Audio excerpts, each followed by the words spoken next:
എമ്പുരാൻ എന്ന സിനിമ നമ്മുടെ മുന്നിലേക്ക് എത്താൻ പോവുകയാണ്. അതിന്റെ ചർച്ചകളിലാണ് പ്രേക്ഷകർ എല്ലാവരും. കാരണം അത്രയ്ക്ക് ആകാംക്ഷയാണ് അവർക്കെല്ലാം ഉള്ളത്. അതുകൊണ്ട് തന്നെ ലൂസിഫർ എന്ന ചിത്രത്തിന് ശേഷം എമ്പുരാൻ നമുക്ക് മുന്നിലേക്ക് എങ്ങനെ എത്തും, എങ്ങനെയായിരിക്കും അതിന്റെ കഥ സഞ്ചരിക്കുക, അതുമായി ബന്ധപ്പെട്ട സ്റ്റോറി പ്രഡിക്ഷനുകളൊക്കെ പല രീതിയിൽ പല കോണുകളിൽ നടക്കുന്നുണ്ട്. അതിലേക്ക് നമുക്കൊന്ന് ചെന്ന് നോക്കാം. കാരണം ആ സ്റ്റോറി പ്രഡിക്ഷനും ഗംഭീര രസമായിട്ടാണ് അവർ പറഞ്ഞു വെക്കുന്നത്. എന്തായാലും സ്റ്റീഫൻ നെടുമ്പള്ളിയിൽ നിന്നും ഖുറേഷി എബ്രഹാമിനെയാണ് നമ്മൾ എമ്പുരാനിൽ കാണാൻ പോകുന്നത്. 15 വയസ്സിൽ കാണാതായ സ്റ്റീഫൻ 26 വർഷം എവിടെയായിരുന്നു എന്നതാണ് നമ്മൾ അറിയാൻ പോകുന്ന ആ ഖുറേഷി എബ്രഹാമിലേക്കുള്ള യാത്ര. തന്റെ ടീനേജ് സമയം നാട് വിട്ടു പോകുന്ന സ്റ്റീഫൻ നേരെ ചെന്നെത്തുന്നത് ഗുജറാത്തിലാണ്. ഇങ്ങനെയാണ് ഒരു പ്രഡിക്ഷൻ പറഞ്ഞു പോകുന്നത്. അതൊന്ന് കേട്ടു നോക്കാം. ഇവിടെ ചെറിയ ജോലികളും അത്യാവശ്യം ചെറിയ ചെറിയ ക്രിമിനൽ ജോലികളും ഒക്കെ ചെയ്ത് ജീവിതം മുന്നോട്ട് കൊണ്ടുപോകുന്ന സ്റ്റീഫന്റെ മുന്നിൽ PKR പണ്ട് പ്രത്യക്ഷപ്പെട്ടതുപോലെ ഒരാൾ പ്രത്യക്ഷപ്പെടുന്നു. മസൂദ്. ഒരു കുടുംബത്തിൽ നിന്നും പുറത്തു പോകേണ്ടി വന്ന അനാഥനായ സ്റ്റീഫന് പുതിയ ഒരു കുടുംബം കിട്ടുന്നു. സ്വർണം, ഡയമണ്ട് വ്യാപാരം, അതാണ് മസൂദിന്റെ ബിസിനസ്. അതിന്റെ പിന്നിൽ നടക്കുന്ന ക്രൈം സിൻഡിക്കേറ്റ്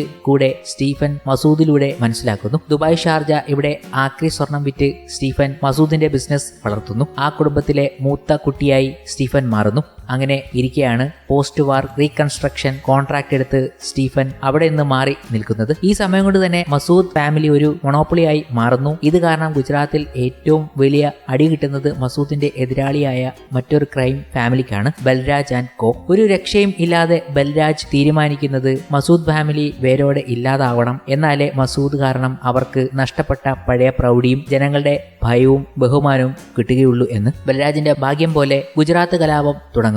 ഇതറിയുന്ന സ്റ്റീഫൻ തിരിച്ച് നാട്ടിലേക്ക് മടങ്ങുന്നു. പക്ഷേ സ്റ്റീഫൻ എത്താൻ വൈകിപ്പോകുന്നു. ബൽരാജ് മസൂദ് ഫാമിലിയെ കൂട്ടക്കൊല ചെയ്യുന്നു. ഇവിടെ രക്ഷപ്പെടുന്നത് സായിദ് മാത്രം. സ്റ്റീഫൻ വാക്ക് കൊടുക്കുന്നു, നിന്റെ മുന്നിൽ ഇട്ട് ബൽരാജിനെ ഞാൻ കൊല്ലും എന്ന്.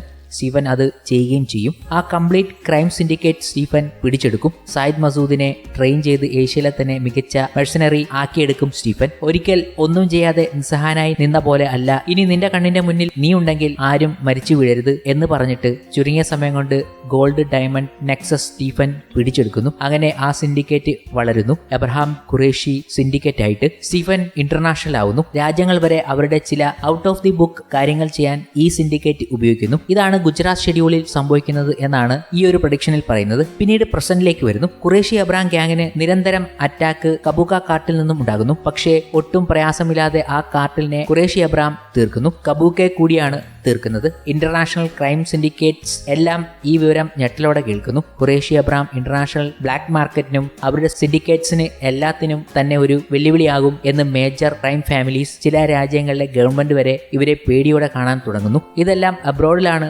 ഷൂട്ട് ചെയ്തിരിക്കുന്നത് എന്നാണ് ഇവരുടെ പ്രഡിക്ഷൻ. പിന്നീട് വീണ്ടും കേരളത്തിലേക്ക് വരുന്നു. നല്ലൊരു ഭരണാധികാരിയായി ജതിൻ രാംദാസ് വളരുന്നു. അയാളെ വീഴ്ത്താൻ മേടയിൽ രാജനും മഹേഷ വർമ്മയും പരിശ്രമിക്കുന്നു. പക്ഷേ അതൊന്നും എവിടെയും എത്തുന്നില്ല.